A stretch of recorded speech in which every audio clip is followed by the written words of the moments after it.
एक समय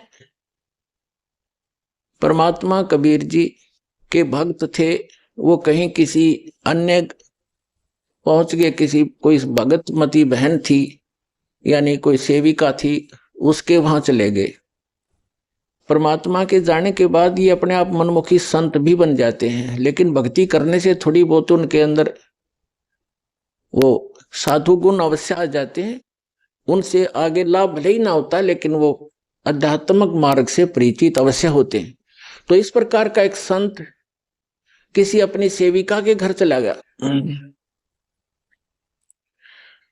और गुरुजी आगे, गुरुजी आगे, गुरुजी की सेवा श्रद्धालु खूब करते हैं। और उनके घर, उस बहन के घर, जिसके घर वो गया था उस संत, उसके घर उसकी बहन आई हुई थी, उस लड़की की बहन। और उसकी इकलौती पुत्री थी, वो विधवा हो गई थी 1 महीना पहले। और उस लड़की ने, संत भक्त आए हुए थे, उसने भोजन बना दिया। उसकी बहन ने कहा, बहन तू बना दे, मुझे कुछ और काम है और सेवा करती हूँ। तो उस बहन ने वो भोजन बनाया, साधु संत ने खाया। सुबह उठ के उसको सारी रात सपने आए, मेरी बेटी विधवा होगी, हे भगवान क्या होगा, मेरी बेटी विधवा होगी, इसके तो बालक भी छोटे छोटे हैं, अब इसका क्या हाल होगा है। आगे दूसरा पति, उसका भाई भी नहीं था पति का, बटेऊ का, अब इसका क्या रहा होगा, यानी इतनी चिंतित थी। तो सुबह उठ के उस संत ने कहा अपनी शिष्या से, बहन आज ये हमारा भोजन किसने बनाया था, ये कल रात का जो भोजन था ये किसने बनाया था। तो उसने बताया, जी मेरी बहन आई हुई है, उसने बनाया था। अच्छा, क्या कोई आपत्ति है उसके ऊपर, कोई दुख है उसको। कहा महाराज जी घना दुख उसको, तो नाम तो उसने ले नहीं रखा। उसकी एक का बेटी थी और वो विवाह कराया था, 2 बालक छोटे छोटे, उसके पति की मृत्यु होगी, विधवा होगी बेटी, यह बहुत दुखी है। तो पुण्यात्माओं, अब उसके द्वारा बनाए गए वो सोच विचार जो उसके थे उस अन्न में पहुंचे, और उस अन्न को खाने से उस संत भी डिस्टर्ब हो गया। और इसी प्रकार आप इस भक्ति, जैसे बहन बेटियां हैं, अब क्या करती हैं, मोबाइल परमात्मा ने चला दिए और बहुत से सिस्टम ऐसे चल गए हैं। ये इतना सहज मार्ग है पुण्यात्माओं, जैसे आरती करते हो, सुबह का नित्यनेम भी करते हैं, क्योंकि इसमें मानसिक काम नहीं है। जैसे खाना बनाया है, बनाना इस रूटीन है। अब जैसे गाड़ी चलाते हैं, अब उसमें मानसिक काम घना नहीं होता, अभ्यास हो जाता है इनका, अपने हाथों का अपने आप ही। तो उसमें भगवान की भक्ति, जैसे आरती लगा दी, आरती भी करता रहे और काम भी करता रहे। जैसे बहन आरती करती हैं या मंत्र करते करते नाम, आरती रोटी बना रहे हैं, मंत्र करने लगे, तो उनका असर उस अन्न में भी होगा और खाने वाले को भी वो अनुकूल करेगा, उसमें उसका लाभ देगा। तो इसी प्रकार ये साधना ऐसी है, इससे पूरे विश्व का कल्याण हो जाएगा। बात अब ज्योति के 2100 रुपये की करता हूं। कबीर कहे, कबीर पुकार के 2 बात लख ले, एक साहिब की भक्ति वो भूखों को कुछ दे। कबीर धन चाहे तो दान कर, मुक्ति चाहे जप नाम, जो कोई दोनों नी इच्छा करे, सरे सभी काम। कबीर गुरु से शिष्य जब दीक्षा मांगे, मन कर्म वचन धरे धन आगे। गरीबदास जी ने कहा है कि तन मन धन सब अर्पिए भक्ति, मुक्ति के काज, जिनके उर में बंदगी तो क्या इंद्र का राज। कबीर 10वां अंश गुरु को दीजे, जीवन जन्म सफल कर लीजिए। गीता अध्याय 3 श्लोक 10 व 15 में भी यही कहा है कि श्लोक नंबर 10, प्रजापिता यानी परमेश्वर कबीर जी ने पूरा सृष्टि के प्रारंभ में प्रजाओं की तथा यज्ञों धार्मिक अनुष्ठानों के ज्ञान की रचना करके, यानी सूक्ष्म वेद बताकर कहा कि तुम मेरे द्वारा बताए धार्मिक अनुष्ठान विधान के अनुसार यज्ञ यानी धार्मिक क्रिया करके उसके द्वारा वृद्धि को प्राप्त हो, यानी धनी बनो व भक्ति से भगत बनो। यह विधान अनुसार किया धार्मिक अनुष्ठान तुम सब साधकों को इच्छित पदार्थ प्राप्त करवाने वाले हो। मेरे अतिरिक्त जितने भी गीता के अनुवाद करता है, उन सब ने ब्रह्मा को प्रजापिता लिखा है, उनकी बुद्धि काल ने बंद कर रखी है। मुक्ति बोध पुस्तक पेज नंबर 395। जिंदा बाबा का दूसरी बार अंतर्ध्यान होना। धर्मदास जी ने कहा, हे जिंदा, आप यह क्या कह रहे हो कि श्री विष्णु जी तीनों लोकों में केवल एक विभाग के मंत्री हैं? आप गलत कह रहे हो। श्री विष्णु जी तो अखिल ब्रह्मांड के स्वामी हैं। ये ही श्री ब्रह्मा जी रूप उत्पत्ति करते हैं, विष्णु रूप होकर संसार का पालन करते हैं तथा शिव रूप होकर संहार करते हैं। ये तो कुल के मालिक हैं। यदि फिर से आपने श्री विष्णु जी को अपमानित किया तो ठीक बात नहीं रहेगी। परमेश्वर कबीर जी ने कहा, मूर्ख के समझावते ज्ञान गांठी का जाए, कोयला होत न उजला, बावे सो मन साबुन लाए। इतना कहकर परमेश्वर जिंदा रूपधारी अंतर्ध्यान हो गए। दूसरी बार परमेश्वर को खोने के पश्चात धर्मदास बहुत उदास हो गए। भगवान विष्णु में इतनी अटूट आस्था थी कि आंखों प्रमाण देखकर भी झूठ को त्यागने को तैयार नहीं थे। कबीर जानबूझ साची तजे, करे झूठ से ने, ताकि संगति है प्रभु सवपन में भी न दे। कुछ देर के पश्चात धर्मदास की बुद्धि से काल का साया हटा और अपनी गलती पर विचार किया कि यह सब प्रमाण गीता से ही प्रत्यक्ष किए गए थे। जिंदा बाबा ने अपनी ओर से तो कुछ भी नहीं कहा। मैं कितना अभागा हूँ कि मैंने अपने हठी व्यवहार से देव स्वरूप तत्वदर्शी संत को खो दिया। अब तो वे देव नहीं मिलेंगे, मेरा जीवन व्यर्थ गया। यह विचार करके धर्मदास सिर उठा अर्थात भय से कांपने लगा। खाना भी कम खाने लगा, उदास रहने लगा तथा मन मन में अर्जी लगाने लगा, हे देव, हे जिंदा बाबा, एक बार दर्शन दे दो। भविष्य में ऐसी गलती कभी नहीं करूंगा। मैं आपसे करबद्ध प्रार्थना करता हूँ, मुझ मूर्ख की ओछी मंदी बातों पर ध्यान न दो। मुझे फिर मिलो गुसाई, आपका ज्ञान सत्य, आप सत्य, आप जी का एक एक वचन अमृत है। कृपया दर्शन दो, नहीं तो अधिक दिन मेरा जीवन नहीं रहेगा। तीसरे दिन परमेश्वर कबीर जी एक दरिया के किनारे वृक्ष के नीचे बैठे थे। आसपास कुछ आवारा गायें भी उसी वृक्ष के नीचे बैठी जुगाली कर रही थी। कुछ दरिया के किनारे घास चर रही थी। धर्मदास जी की दृष्टि दरिया के किनारे पीताम्बर पहने बैठे संत पर पड़ी। देखा आसपास गाय चर रही है। ऐसा लगा जैसे साक्षात भगवान कृष्ण अपने लोक से आकर बैठे हो। धर्मदास उत्सुकता से संत के पास गया और देखा यह तो कोई सामान्य संत है। फिर भी सोचा चरण स्पर्श करके फिर आगे बढ़ूंगा। धर्मदास जी ने जब चरणों का स्पर्श किया, मस्तक चरणों पर रखा तो ऐसा लगा कि जैसे रुई को छुआ हो। फिर चरणों को हाथों से दबा दबा कर देखा तो उनमें कहीं भी हड्डी नहीं थी। ऊपर चेहरे की ओर देखा तो वही बाबा जिंदा उसी पहले वाली वेशभूषा में बैठा था।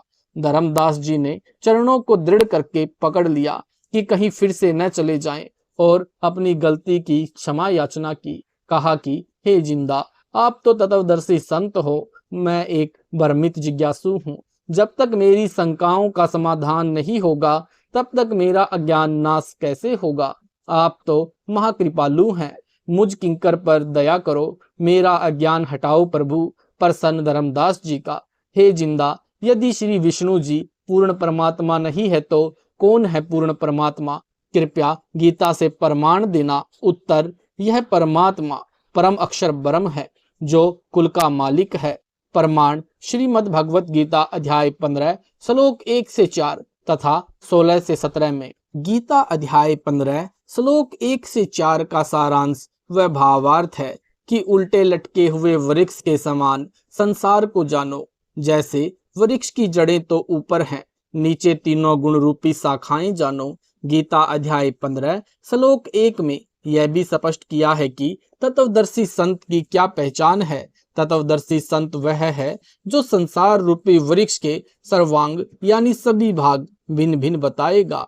Page number 396। विशेष वेद मंत्रों की जो आगे फोटोकॉपियां लगाई है, ये आर्य समाज के आचार्यों तथा महर्षि दयानंद द्वारा अनुवादित है और सार्वदेशिक आर्य प्रतिनिधि सभा दिल्ली द्वारा प्रकाशित है, जिनमें वर्णन है कि परमेश्वर स्वयं पृथ्वी पर सह शरीर प्रकट होकर कवियों की तरह आचरण करता हुआ सत्य आध्यात्मिक ज्ञान सुनाता है। यानी परमाण ऋग्वेद मंडल नंबर 9 सूक्त नंबर 86 मंत्र नंबर 26-27। ऋग्वेद मंडल 9 सूक्त 82 मंत्र 1-2। सूक्त 96 मंत्र 16 से 20। ऋग्वेद मंडल नंबर 9 सूक्त 94 मंत्र 1। ऋग्वेद मंडल नंबर 9 सूक्त 95 मंत्र 2। ऋग्वेद मंडल नंबर 9 सूक्त 20 मंत्र 1। ऋग्वेद मंडल 9 सूक्त 54 मंत्र 3 में इन मंत्रों में कहा है कि परमात्मा सर्वभवनों अर्थात लोकों के ऊपर के लोक में विराजमान है। जब जब पृथ्वी पर अज्ञान की वृद्धि होने से अधर्म बढ़ जाता है तो परमात्मा स्वयं सशरीर चलकर पृथ्वी पर प्रकट होकर यथार्थ अध्यात्म ज्ञान का प्रचार लोकोक्तियों, शब्दों, चौपाइयों, साखियों, कविताओं के माध्यम से कवियों जैसा आचरण करके घूम फिर कर करता है। फिर कारण से एक प्रसिद्ध कवि की उपाधि भी प्राप्त करता है। कृपया देखें उपरोक्त वेद मंत्रों की फोटोकॉपी इसी पुस्तक के पृष्ठ 259 पर। परमात्मा ने अपने मुख कमल से ज्ञान बोलकर सुनाया था। उसे सूक्ष्म वेद कहते हैं। उसी को तत्व ज्ञान भी कहते हैं। तत्व ज्ञान का प्रचार करने के कारण परमात्मा तत्वदर्शी संत भी कहलाने लगता है। उसी तत्वदर्शी संत रूप में प्रकट परमात्मा ने संसार रूपी वृक्ष के सर्वांग इस प्रकार बताए हैं। कबीर, अक्षर पुरुष एक वृक्ष है, क्षर पुरुष वाकी डार, तीनों देवा शाखा हैं, पात रूप संसार। भावार्थ, वृक्ष का जो हिस्सा पृथ्वी से बाहर दिखाई देता है उसको तना कहते हैं। जैसे संसार रूपी वृक्ष का तना तो अक्षर पुरुष है, तने से मोटी डार निकलती है, वह क्षर पुरुष जानो। डार से मानो 3 शाखाएं निकलती हों, उनको तीनों देवता यानी रजगुण ब्रह्मा, सतगुण विष्णु तथा तमगुण शिव हैं, तथा इन शाखाओं पर टहनियों व पत्तों को संसार जानो। इस संसार रूपी वृक्ष के उपरोक्त भाग को पृथ्वी से बाहर दिखाई देते हैं। मूल यानी जड़ें जमीन के अंदर हैं, जिनसे वृक्ष के सर्वांगों का पोषण होता है। गीता अध्याय 15 श्लोक 16-17 में 3 पुरुष कहे हैं। श्लोक 16 में 2 पुरुष कहे हैं, क्षर पुरुष तथा अक्षर पुरुष। दोनों की स्थिति ऊपर बता दी है। गीता अध्याय 15 श्लोक 16 में भी कहा है कि क्षर पुरुष तथा अक्षर पुरुष दोनों नाशवान हैं। इनके अंतर्गत जितने भी प्राणी हैं वे भी नाशवान हैं, परंतु आत्मा तो किसी की भी नहीं मरती। गीता अध्याय 15 श्लोक 17 में कहा है कि उत्तम पुरुष तथा पुरुषोत्तम तो क्षर पुरुष और अक्षर पुरुष से भिन्न है, जिसको परमात्मा कहा गया है। इसी प्रभु की जानकारी गीता अध्याय 8 श्लोक 3 में है, जिसको परम अक्षर ब्रह्म कहा है। गीता अध्याय 15 श्लोक 17 में इसी का वर्णन है। यही प्रभु तीनों लोकों में प्रवेश करके सबका धारण पोषण करता है। यह वास्तव में अविनाशी परमेश्वर है। मूल से ही वृक्ष की परवरिश होती है, इसलिए सबका धारण पोषण करने वाला परम अक्षर ब्रह्म है। जैसे पूर्व में गीता अध्याय 15 श्लोक 1-4 में बताया है कि ऊपर को जड़ यानी मूल वाला, नीचे को शाखा वाला संसार रूपी वृक्ष है। जड़ से ही वृक्ष की धारण पोषण होती है, इसलिए परम अक्षर ब्रह्म जो संसार रूपी वृक्ष की जड़ यानी मूल है, यही सर्व पुरुषों का यानी प्रभुओं का पालनहार, इनका विस्तार यानी रचने वाला सृजनहार है। यही कुल का मालिक है। प्रसन्न धर्मदास जी ने पूछा कि क्या श्री विष्णु जी और शंकर जी की पूजा करनी चाहिए? उत्तर, जिंदा बाबा का नहीं करनी चाहिए। प्रसन्न धर्मदास जी का कृपया गीता से प्रमाणित कीजिए। उत्तर, श्रीमद् भगवत गीता अध्याय 7 श्लोक 12 से 15 तथा 20 से 23 तथा गीता अध्याय 9 श्लोक 23-24, गीता अध्याय 17 श्लोक 1 से 6 में प्रमाण है कि जो व्यक्ति रजगुण ब्रह्मा, सतगुण विष्णु तथा तमगुण शिव की भक्ति करते हैं, वे राक्षस स्वभाव को धारण किए हुए मनुष्यों में नीच दूषित कर्म करने वाले मूर्ख मुझे भी नहीं बचते। यानी यह प्रमाण गीता अध्याय 7 श्लोक 12 से 15 में है। फिर गीता अध्याय 7 के ही श्लोक 20 से 23 तथा गीता अध्याय 9 श्लोक 23-24 में यही कहा है। और क्षर पुरुष तथा अक्षर पुरुष तथा परम अक्षर पुरुष गीता अध्याय 15 श्लोक 16-17 में जिनका वर्णन है, को छोड़कर श्री ब्रह्मा, श्री विष्णु जी तथा श्री शिव जी अन्य देवताओं में गिने जाते हैं। इन दोनों अध्यायों यानी गीता अध्याय 7 तथा अध्याय 9 में ऊपर लिखे श्लोकों में गीता ज्ञानदाता ने कहा है कि जो साधक जिस भी उद्देश्य को लेकर अन्य देवताओं को भजते हैं वे भगवान समझकर भजते हैं। उन देवताओं को मैंने कुछ शक्ति प्रदान कर रखी है।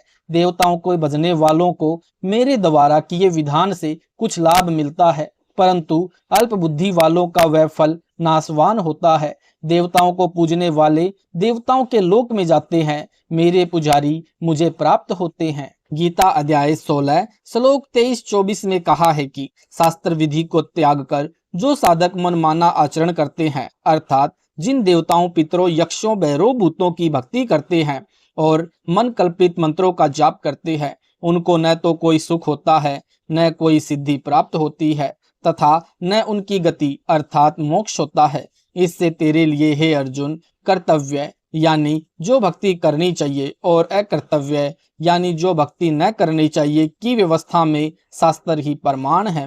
गीता अध्याय 17 श्लोक 1 में अर्जुन ने पूछा कि हे कृष्ण, यानी क्योंकि अर्जुन मान रहा था कि कृष्ण ही ज्ञान सुना रहा है, परंतु श्री कृष्ण के शरीर में प्रेत की तरह प्रवेश करके काल यानी ब्रह्म ज्ञान बोल रहा था, जो पहले प्रमाणित किया जा चुका है। जो व्यक्ति शास्त्र विधि को त्याग कर अन्य देवताओं आदि की पूजा करते हैं वे स्वभाव में कैसे होते हैं? गीता ज्ञानदाता ने उत्तर दिया कि सात्विक व्यक्ति देवताओं का पूजन करते हैं, राजसी व्यक्ति यक्षों व राक्षसों की पूजा तथा तामसी व्यक्ति प्रेत आदि की पूजा करते हैं।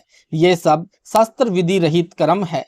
फिर गीता अध्याय 17 श्लोक 5-6 में कहा है कि जो मनुष्य शास्त्र विधि से रहित केवल मन कल्पित घोर तप को तपते हैं वे दंभी हैं यानी अभिमानी हैं और शरीर के कमलों में विराजमान शक्तियों को तथा मुझे भी करस करने वाले राक्षस स्वभाव के अज्ञानी जान। सूक्ष्म वेद में भी परमेश्वर जी ने कहा है कि कबीर माई मसानी सेड शीतला भैरव भूत हनुमंत परमात्मा से न्यारा रहे जो इनको पूजंत। राम बजे तो राम मिले, देव बजे सो देव, भूत बजे सो भूत भवे, सुनो सकल सुर भेव। स्पष्ट हुआ कि श्री ब्रह्मा जी यानी रजगुण, श्री विष्णु जी यानी सतगुण तथा श्री शिव जी यानी तमगुण की पूजा भक्ति नहीं करनी चाहिए तथा इसके साथ साथ भूतों पितरों की पूजा यानी श्राद्ध कर्म, 13वीं पिंडोदक क्रिया, सब प्रेत पूजा होती है। भैरव तथा हनुमान जी की पूजा भी नहीं करनी चाहिए। सत साहिब जी, इस वीडियो के बनाने का उद्देश्य हमारा किसी को भी नीचा दिखाना या किसी की भावनाओं को ठेस पहुंचाने का नहीं है। इस वीडियो के बनाने का उद्देश्य हमारा तत्व ज्ञान को जन जन तक पहुंचाना है। अगर आपको यह वीडियो अच्छा लगा है तो वीडियो को लाइक करें, शेयर करें, कमेंट करें। ऐसे ही वीडियो देखने के लिए यूट्यूब पर हमारे चैनल सतलोक इन संत रामपाल जी महाराज चैनल को सब्सक्राइब जरूर करें ताकि वीडियो का नोटिफिकेशन सबसे पहले आपको मिल सके। सत साहिब जी।